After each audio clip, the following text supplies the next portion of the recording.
All right. Good morning, everyone. We have a special treat for you today. We've got Peter Cavelti with us again. Peter was on episode 184 of Doug Casey's Take, which we did back in April. It was by far the best received guest we've had on the podcast. So, Peter, we're very lucky and appreciative to have you back here again today. Lots happened since April. Where would you like to start? Yes, Matt, lots happened. Thank you. And it's a pleasure being back. Since April, we've really come to recognize what really happened in Ukraine, and we're starting to see how things are unfolding. Massive differences by how this is affecting North America and how it's affecting Europe. And of course, in retrospect, the whole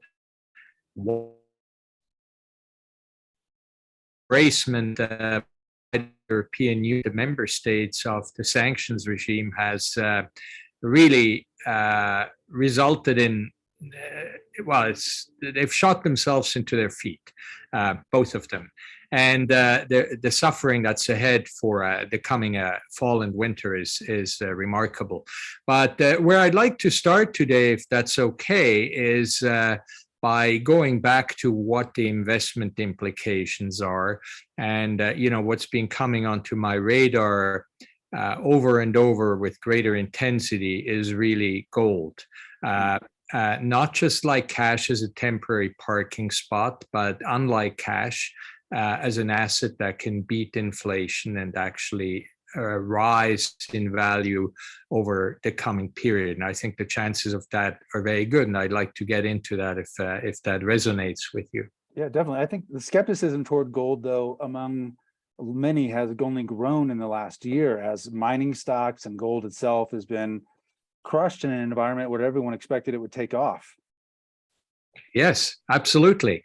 And, when you focus on what's really happened and why that is in the first half of this year, particularly, you've had the Federal Reserve administer 4 interest rate increases, 0.25% in May, then March, then in May it was 0.5%, then we had 2 consecutive 0.75% interest rate increases, which really sent the dollar into sort of a hockey stick type appreciation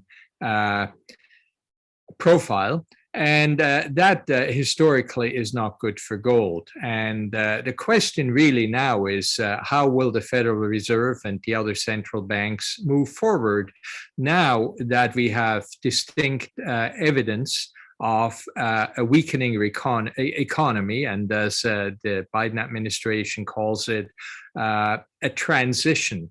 Yeah. We are no longer allowed to say the word recession. So I think this makes gold a very ideal target at the moment. There are some technical hurdles ahead. I think we may go back to retest the $1,700 level, which we did a few weeks ago. Conversely, I think we could go, if the opposite happens, into the high very quickly that occurred in summer 2020 and again early this year of $2,030. And if that's broken, I think we're going to go materially higher. Now, the big question is really, and this will dominate everything, is what will the central bank narrative be in the next 2-3 months? Specifically this week, Powell is talking at Jackson Hole. All eyes are on him. Is he going to say, we're facing, we're having confirmation of a weakening economy. So as that model entrenches itself, we'll lay off? Or is he going to say, we're going to attack inflation on an ongoing basis aggressively, which would perpetuate and deepen the economic pain we face? That echo chamber between conflicting or opposing central bank narratives is basically displacing the debate over gold's commodity fundamentals. Typically, historically, you look at, and this is one of the 5 metrics I always use when I look at gold. The first is, what are the commodity fundamentals? And usually that means you ask yourself, what is the supply side telling us? What is the demand side telling us? Well, if we do look at that, then on the supply side, 2022 is a year of increasing supplies, but from 2023 on, and gold typically looks forward, like all asset classes do, from 2023 on, supply is going to slow down globally. On the demand side, you have a whole bunch of metrics which look, for the most of it, positive. You had a pandemic-induced slowdown both in jewelry demand and investment demand, both of which are coming back quite robustly. You have central bank buyings. And again, you know, we talked in our last podcast you had me on, we talked about the sanctions fallout. And again, if I'm a central bank, and we're going to talk about central bank demand now for gold, then, you know, one thing is becoming quickly very clear to a lot of players, particularly the ones outside of the developed nations, which is that you want to avoid US payment systems. You want to avoid the use of the US dollar where possible, or at the very least, cut it back systematically, because the chances that once you're not, whenever you're not on the US side, politically or economically, sanctions may be administered against you. The US has an enormous track record, and now the European Union has joined it too. And so when you are the central bank of India or Brazil or Malaysia or Nigeria, you're going to say to yourself, okay, so the US has leveled all these sanctions. The European Union embraces them consistently as of late. So therefore, I want to avoid those two currencies as I can, or just cut back on their usage. And what are you going to replace it with? And you can see that in central bank statistics. Quite a number of nations are increasing gold holdings, partially for that reason. Right. And the Russian central bank, if I recall, their foreign reserves were seized, and really the only thing that they had left was the physical gold that they happened to have in the Russian central bank, right? Exactly. That's a great point, Matt. And that's exactly what these people in the rest of the world see. Gold is resilient to that kind of thing if you play your cards right. And the Russians certainly have managed to do that against the expectations of many people. And then, you know, when we move on from the central banks to other demand factors in gold, we also have to look at investment demand. And in my opinion, because the central bank narrative that changes continuously and will continue to change most likely for the next 3-4 months until we see a direction, because that is so powerful, investment demand is probably the key metric here. And investment demand in line with gold price in the second quarter has fallen, but for the year to date, it's still up about 6%. And the metric I'm using here is ETF demand, which is by far the largest component now. So bottom line, when you look at gold as a commodity from a fundamental viewpoint, is that it looks quite promising. There is nothing to justify the kind of sell-off other than, again, a changing central bank narrative. And that can go either way. And that's the first metric I look at, the technical side and the fundamental side of gold as a commodity. Okay. And, you know, the next thing I look at is gold as a currency.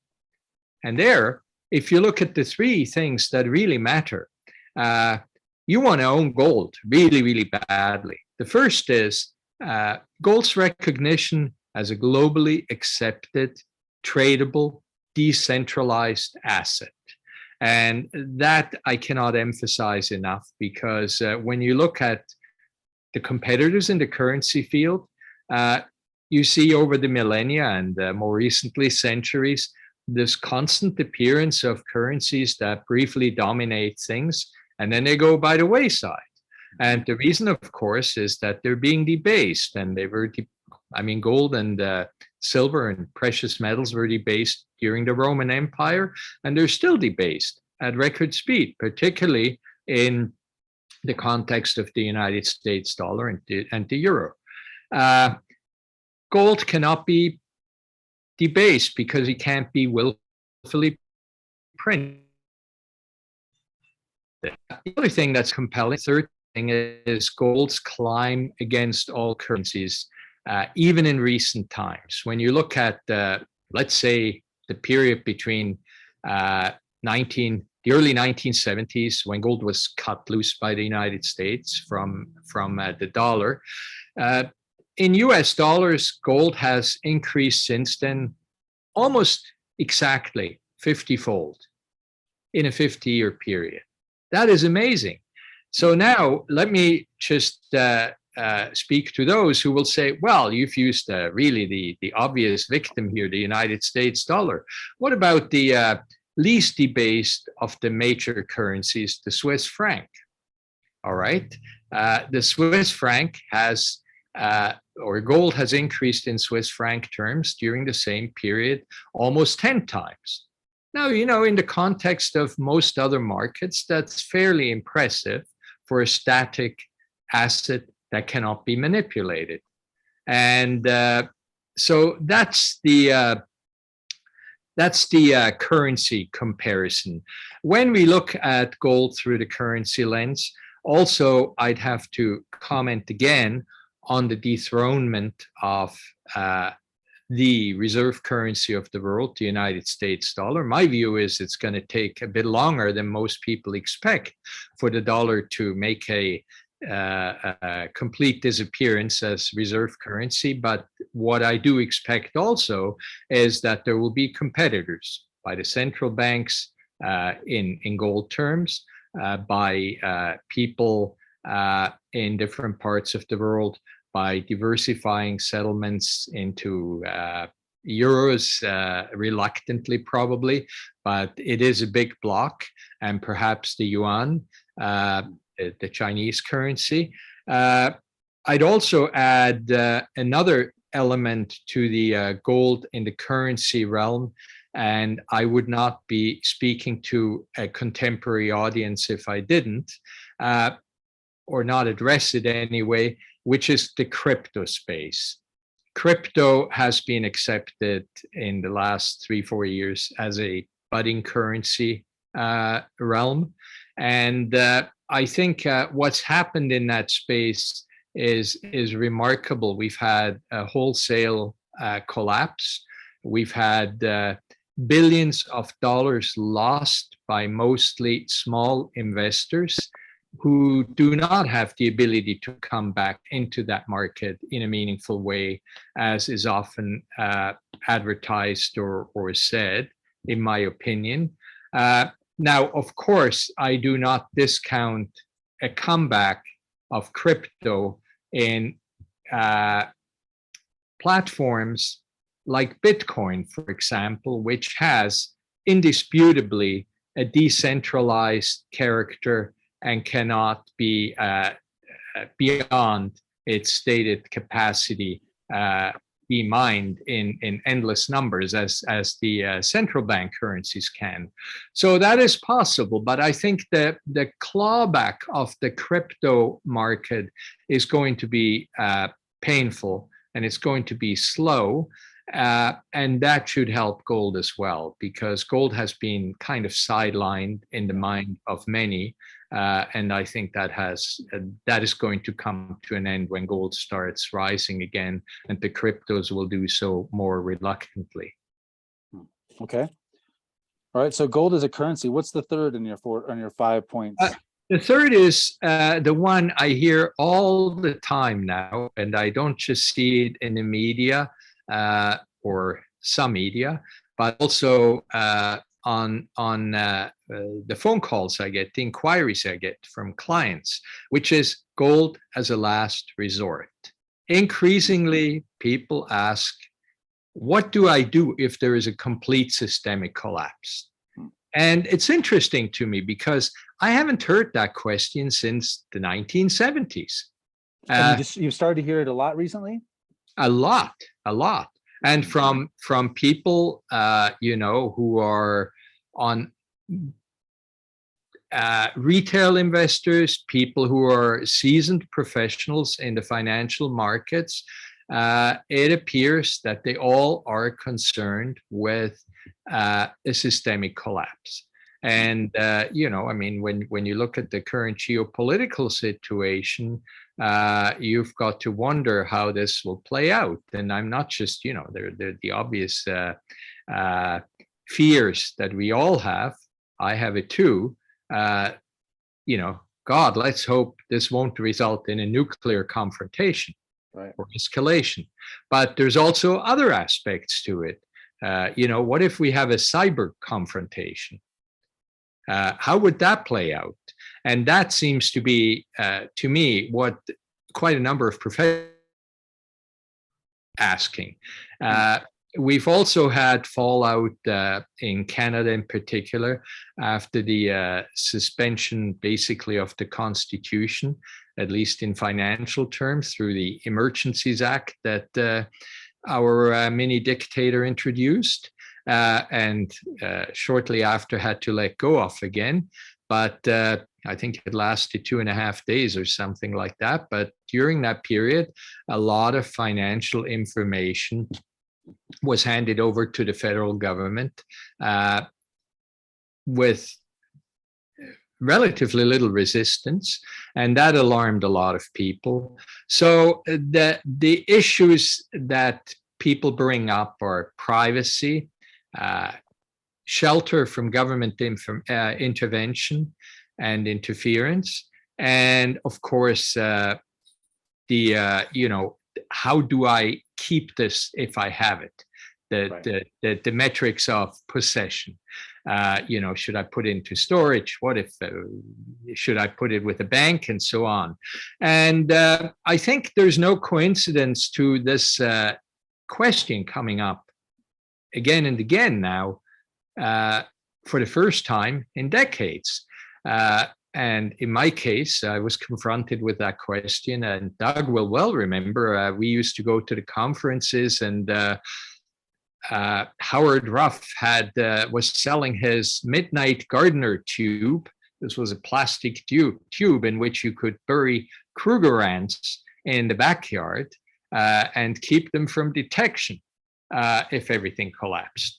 That was the mind frame with a lot of people, or a large following anyway. I don't know percentage-wise how many people thought that way, but in my business, which was commodities, gold, currencies, investment management back then, it came up and again and again. And I think we're at this, it's starting that way again. And I think I can see why, because the 70s, like now, were a period when inflation was rampant. Things started looking wacky. Government intervened on many, many fronts. Social unrest was on the rise, which is certainly the picture I see for the European Union, especially Britain and Germany and Holland and a few other countries in the ensuing months from now.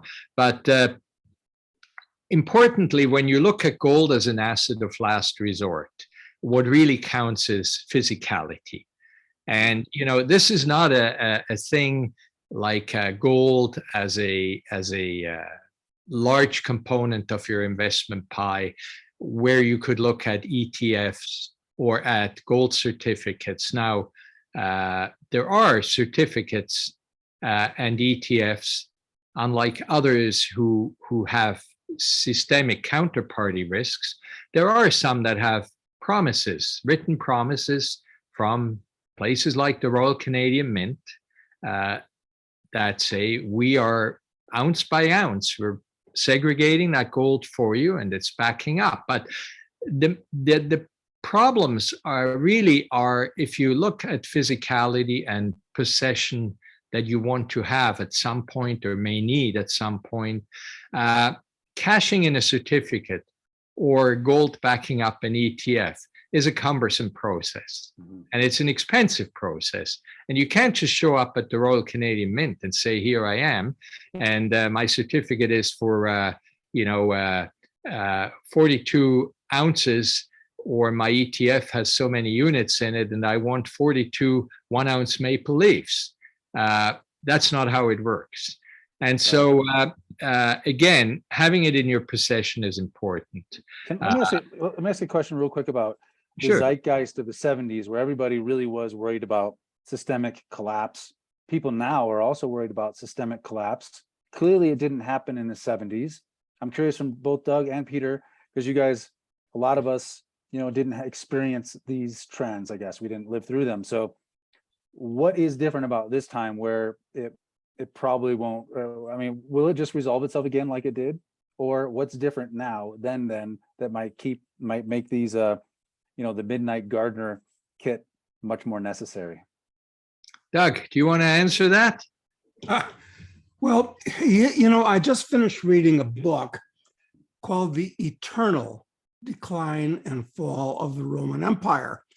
And the book is interesting. It's got some problems, but very interesting in that this author traces Rome from its mythical founding in the year, 753 BC, right up to its final collapse in 453 AD. And, people say, well, Rome collapsed. Yeah, but he points out in the book that it actually collapsed many times through the centuries and came back in some kind of a similar, more or less form. Well, maybe that'll happen with the US and with the West, but, maybe not. So I'm of the opinion, Peter, I guess, that what we're facing now is much more, and things really were wild and woolly in a lot of ways in the late 60s and early 70s. But I think what we're facing now is much more serious than it was back then, 50 some years ago. How do you see it? Things will survive barring a nuclear war, but I'm not sure we're going to come out as similar to things used to be. I don't know. What's your opinion?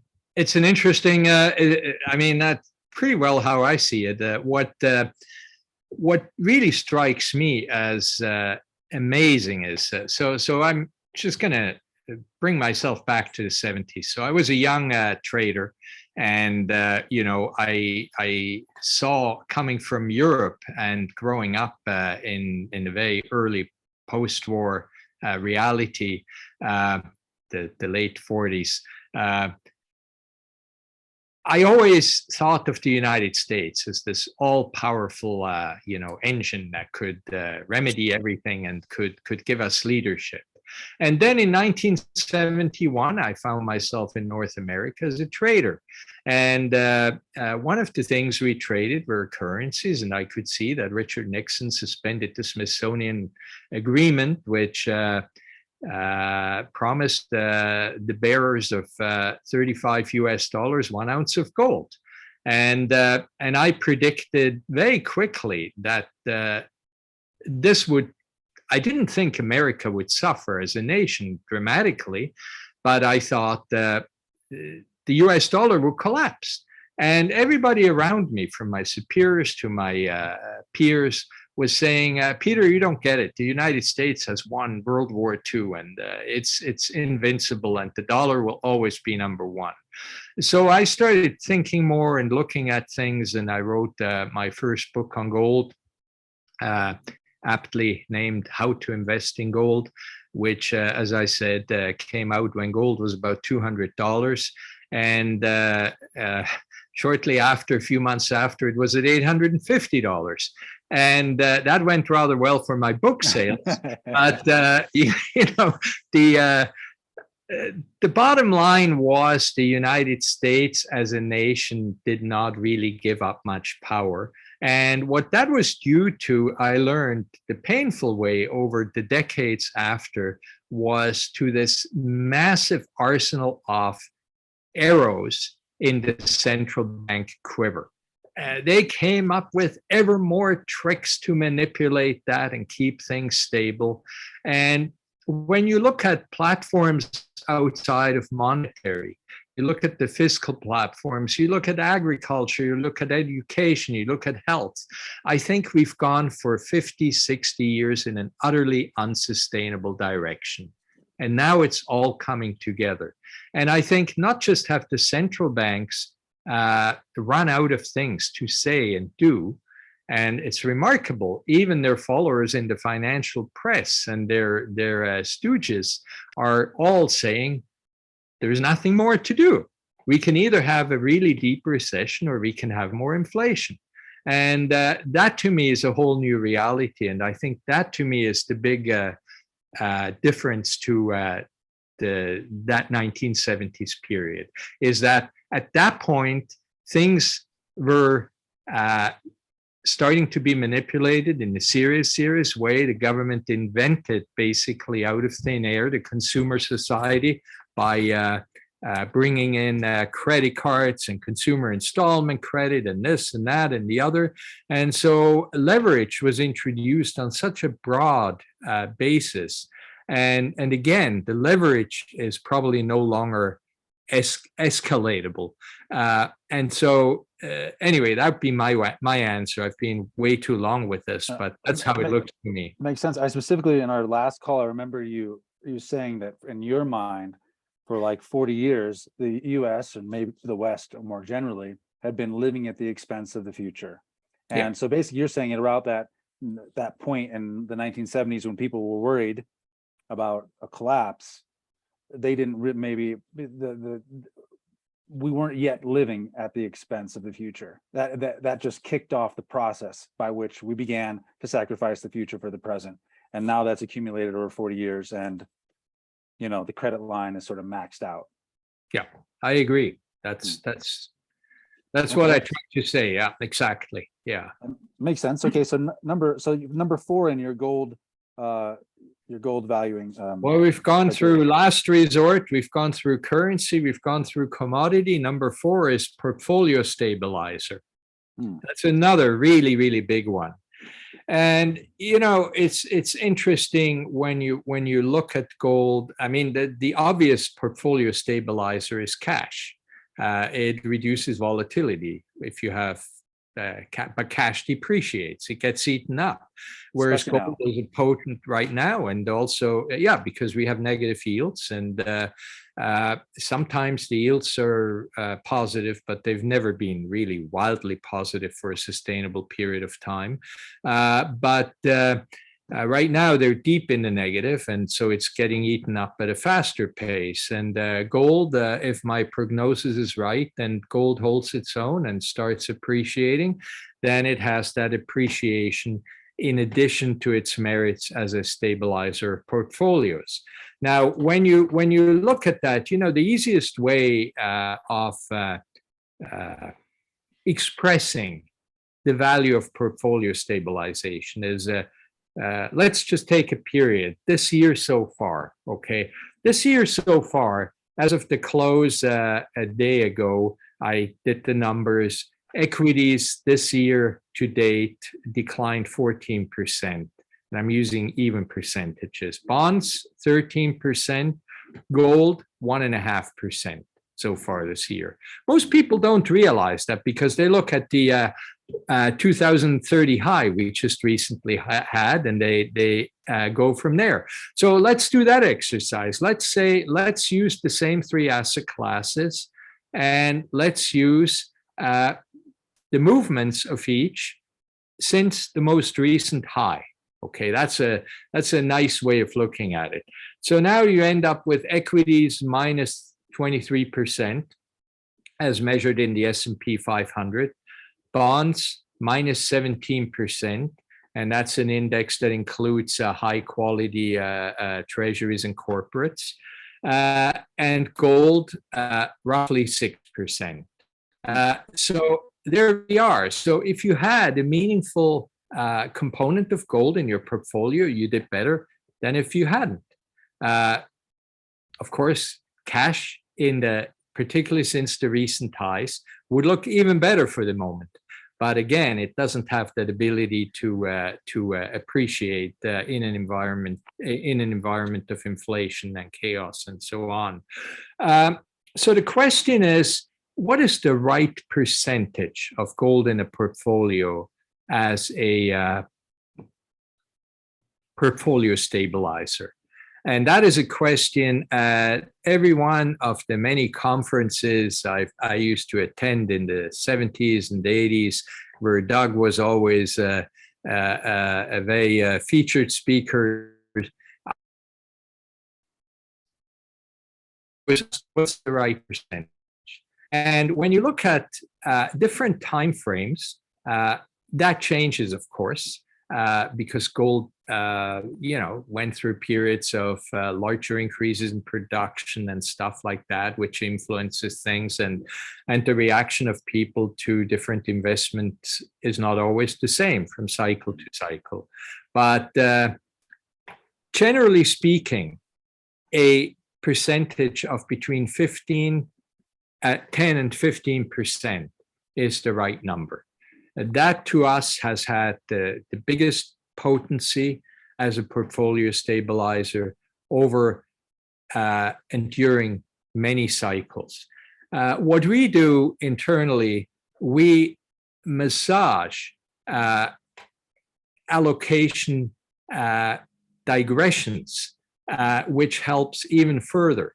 So for example, what I mean by that is if my allocation is 10%, let's say, and now the 10% due to the appreciation in the gold price suddenly equates 12% of the portfolio because the other components have declined relative to gold, then I sell 2% and I cut it back to the 10% allocation weight. And conversely, if it goes from 10% to 8%, then I bring it back up. That helps a lot on the performance side. And obviously, if it's 15%, you may do it differently. But such a adjustment mechanism is of value because gold is such a permanent holding in the portfolios that we've managed over time. Okay. And the fifth component again is technical, and I think I went briefly into that at the beginning.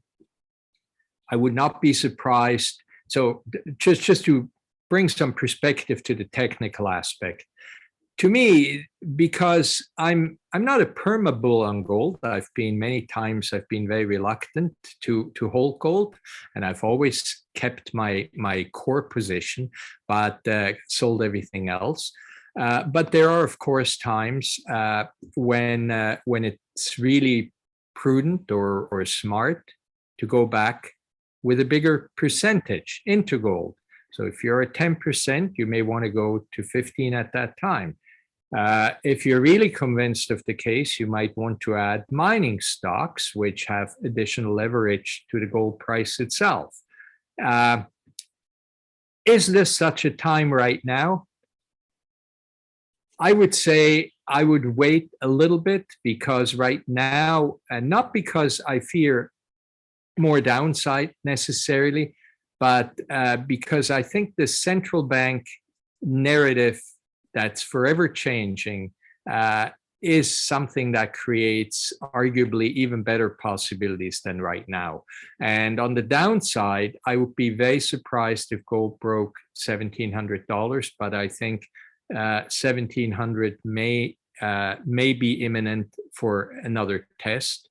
It's gone there twice. It may go a third time. That would be not an unusual chart occurrence.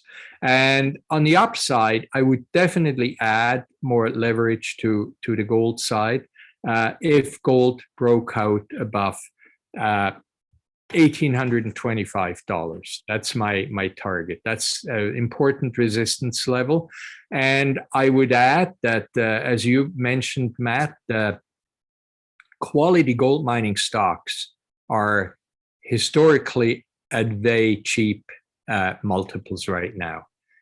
You look at companies like Agnico Eagle, Barrick Gold, and so on, and the top quality stocks, or the royalty companies like Wheaton Precious Metals, Franco-Nevada, the top quality ones are really selling at cash flow and earnings multiples that are quite attractive, but they may, they're very volatile. And we can see if there is a bad day, if gold went down to $1,700, you could probably count on a 5% sell-off in those. And that might be the best time to buy them. But all in all, looking at particularly 2023, when I think we're going to see a very clear direction to where central banks and where the economy are going, where inflation is going, and how entrenched it is. I think the next few months are going to be volatile, both up and down moves, more of the same as we've had in the last 3 months. And beyond that, I think it looks very promising. And obviously, the glory moment in gold is going to come when the double top that was registered in summer of 2020 and again early this year at 2030 is broken, and then I think we will go higher. So that's kind of how I see gold. Well, that's good. And I think, last time you divided up your thinking around the current circumstances in the world into existential issues and investment issues. And I think that this gold subject adds to the investment issues you covered pretty thoroughly in our last call. I'd just like to touch base again on the existential issues, because you had a lot of interesting insights on that. And first of all, maybe you can frame for our viewers what you mean by existential issues, and maybe kind of give us your current view on the state of the world. All right. Well, the existential issues to me are issues which are arguably more important than the investment side of things. And when you're a dogmatic investor, then you've been brought up to have so and so much in stocks, so and so much in bonds, and so on. We've been violating those terms for some time. I mean, I became very cautious on the bond market when yields went close to zero and turned negative in much of Europe, significantly negative, because to me, a promise of repayment, which is an existential aspect of the bond market, if there ever was one, the promise of repayment and the promise of an interest, which was now non-existent. So it all comes down to the promise of repayment of entities that were largely so much underwater fundamentally that had to be questioned. And you're not going into guess territory when you say that a challenged government is, because it's a government that's always going to repay its debt. We have monetary history full of government defaults. We have episodes of government administered haircuts to repayments of principal in bonds, not just in Latin America, but or Zimbabwe, but in all kinds of countries. If you go back to previous cycles or even centuries. We've also been cautious on the equity side, perhaps too cautious until this year. But we basically had roughly a 50% equity allocation, and we were very cautious as to what equities. We shunned companies that were deeply in debt. We shunned companies that didn't have a big moat around their business model and could not generate sustainable cash flow, and ideally accompany that with attractive dividends. And remarkably, there always have been companies like that, and there are right now. But of course, they've all suffered because the market as a whole has come down. How I see the world is, well, the big thing is really, to me, the biggest thing of them all is the new proxy war in Ukraine and where that goes. And probably equally big is the geopolitical tests that are underway over Taiwan, the challenge of China in the South China Sea, as it were. And those are, they can affect, both of those can affect our lives immediately if they go the wrong way. And so we've got to keep an eye on that. On the economic side, I really think it's all about the central banks. With having run out of tricks, there are only those two scenarios which we articulated. One, inflation, and it certainly looks, when you consider where inflation is, in order to beat inflation, in my opinion, with a Fed funds rate would have to go to approximately 9%. Well, we would be, it's not going to happen. And if it did happen, if we even went a major part in that direction, we would have a very, very serious, not just recession, but something that would be greater than the Great Recession, as they termed it, of 2008, 2009. And if that happens, then we have to realize that is a profoundly negative environment for stocks. It's a profoundly negative environment for almost all financial assets. I think real estate would start to suffer, which has been a superstar for a long, long time, and suffer more broadly. And I think, gold and cash would be the assets of preference to me in that environment. And with that in mind, we've actually cut back our equity positions to about 45%. From 50 just recently, because in Canada, for example, what's called a guaranteed investment certificate, an insured bank term deposit essentially, is now yielding 4.5% for 1 year. And if you stagger maturities month by month, that's not a bad way to temporarily park some cash. In the United States, it's a little less. I think CDs 1 year out are about 3%, which is not that attractive, but something to consider anyway. Okay. But I have a question about the kind of the way things are escalating in Europe around the sanctions regime, especially in relation to energy. I saw some chart the other day that showed that the equivalent electricity prices, so if you price it in dollars per barrel of oil in Germany right now, was over $1,000 per barrel of oil. Like, how does that resolve itself? I mean, because it must, like, the industry can't exist under those prices, can it? No, it cannot, unless subsidized by the government, and that's what they're doing right now in Germany. When you look the kilowatt per hour cost of electrical broadly power, it's gone up by about the ratio you just outlined, and that is such a broad economy-wide measure. The price of electrical energy, no matter how it's generated.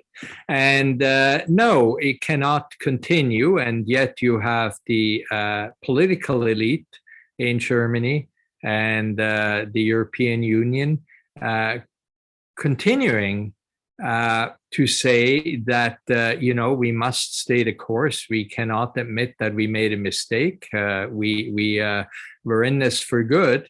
And this is why I predict this horrific social outcome.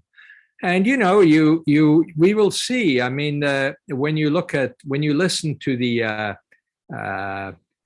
front runner in Britain's political race, Liz For Truss. Prime Minister, yep. Yeah, and Liz Truss is saying, typically in the British way, we cannot have some people, and I think in the UK there's tens of thousands of people who have joined in refusing to pay utility bills now, and it may be 100,000 or more. And she says we will not tolerate any militants to upset our nation's integrity. And you can pretty well tell that the Brits are the kind of nation that are going to come down on this hard. And I don't think it'll be that successful. And it never has been in the past. In Germany, it's a little different. I mean, the German government has said through a couple of its ministerial voices that, my God, if people take to the street, we have no way to deal with that. And so it's going to play out in my opinion, in broad social unrest across much of Europe. And that's going to have further fallout in the economy on top of the high energy prices and everything else. And, you imagine that if you have broad social unrest, transportation veins are going to be paralyzed, which will be a huge inflationary impact again, and so on. So it looks pretty gloomy. And the interesting thing is really how the US roped the Europeans into this sanctions regime.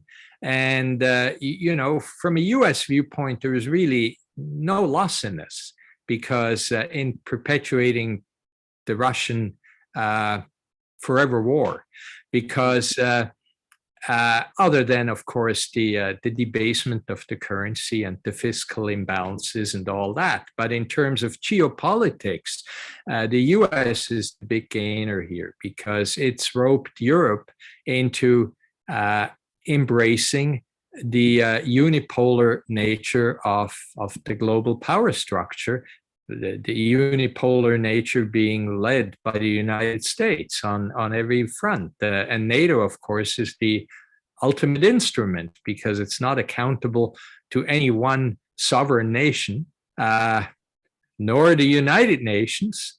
It's an extra jurisdictional construct, essentially, but it's run by the United States.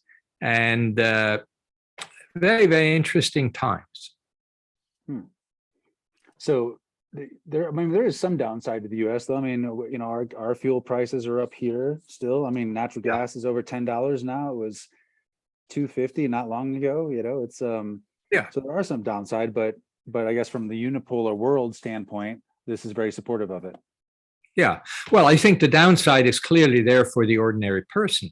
And that manifests when you look at any chart of where has the United States gone in the last 50 years. Those 50 years we always talk about, from the 1970s to now.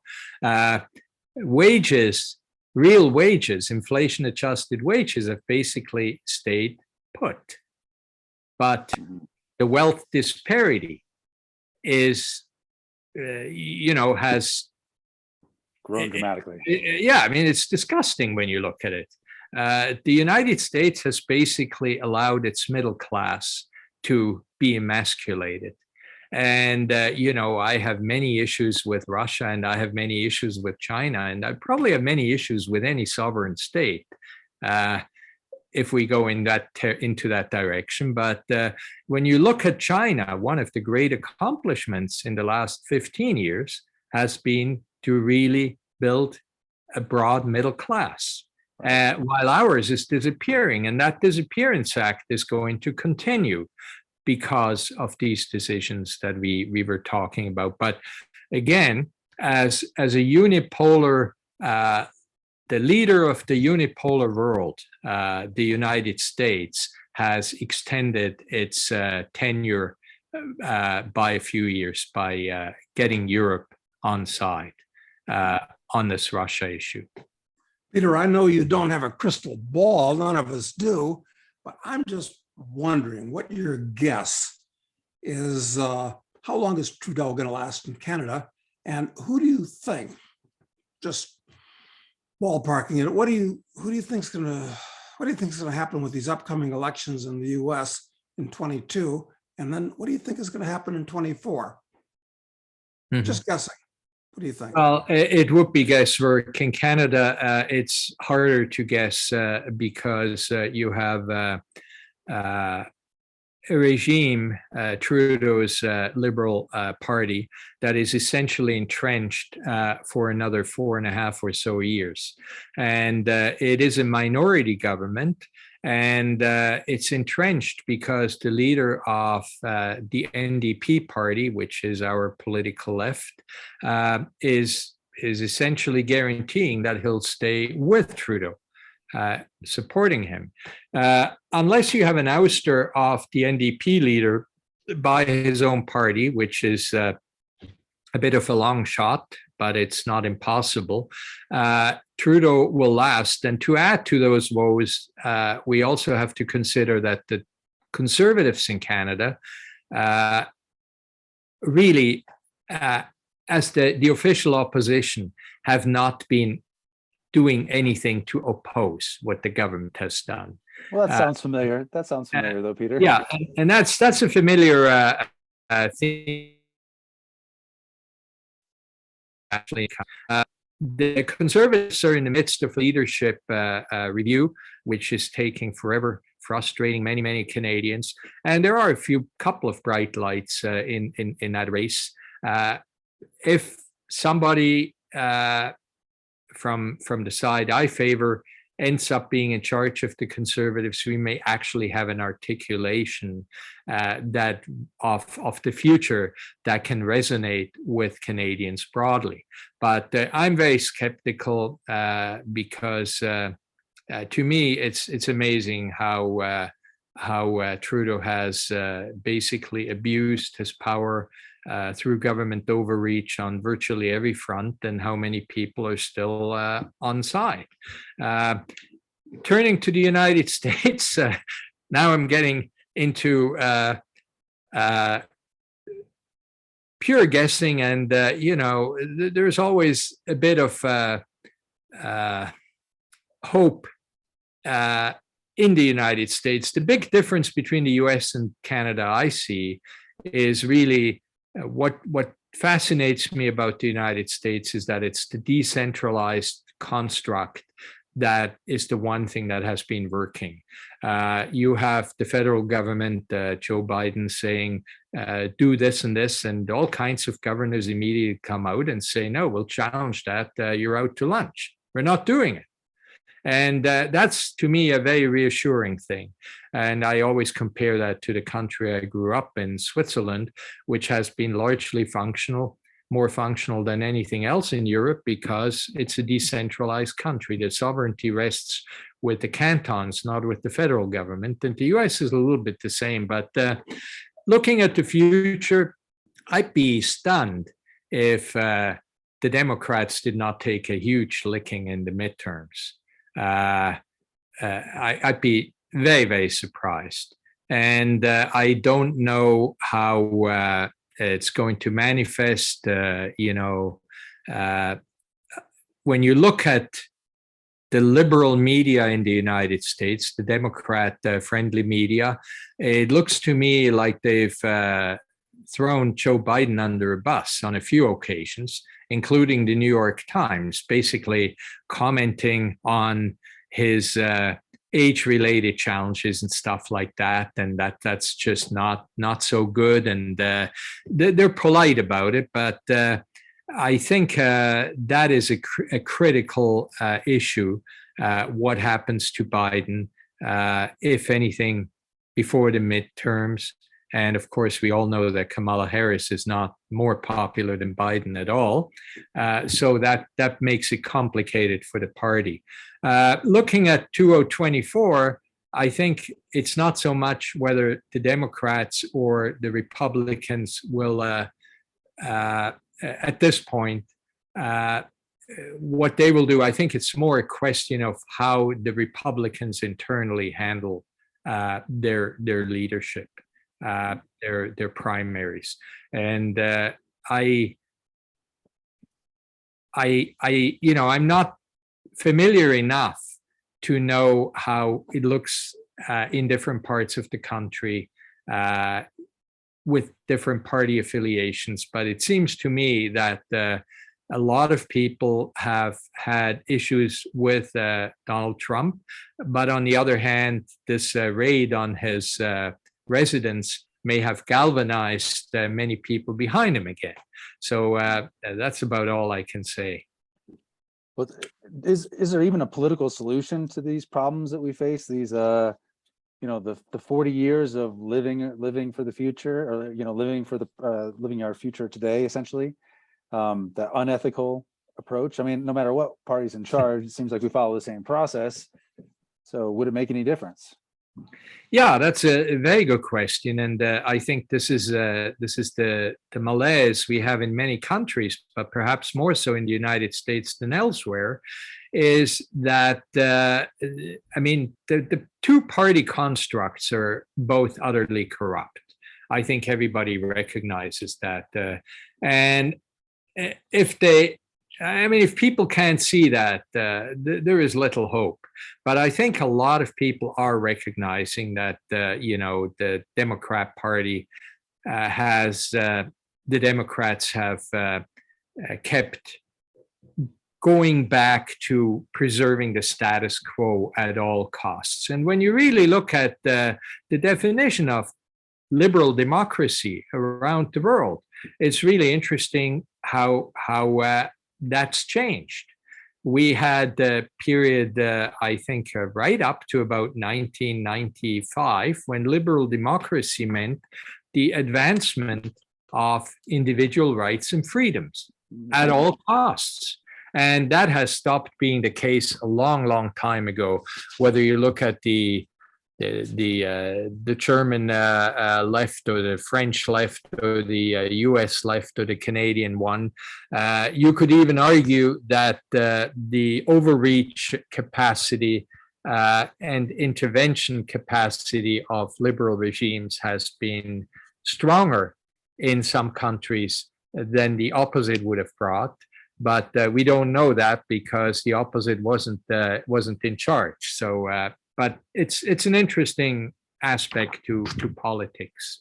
Yeah, and let me actually plug your these updates you do on your website, Cavelti.com. I'll link to it in the description of this video. But in your last update, you specifically talked about the liberal world order and the way that was sort of manifesting itself today. So it was very interesting, and I definitely encourage everyone. It's free.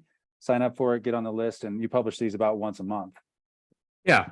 And that's that to me is a really highly interesting part of the media narrative that we've had on Russia. Now, what Russia has done and is doing in Ukraine is inexcusable. It is, from a human viewpoint, indefensible. It is, in my opinion, a war crime. But we must never forget the silence of the media when United States-led coalitions moved upon Libya and Iraq and Syria and so on and so forth. And, is the liberal world order really, as Joe Biden said in one of his speeches, where we want to be? Well, it depends on the definition of that.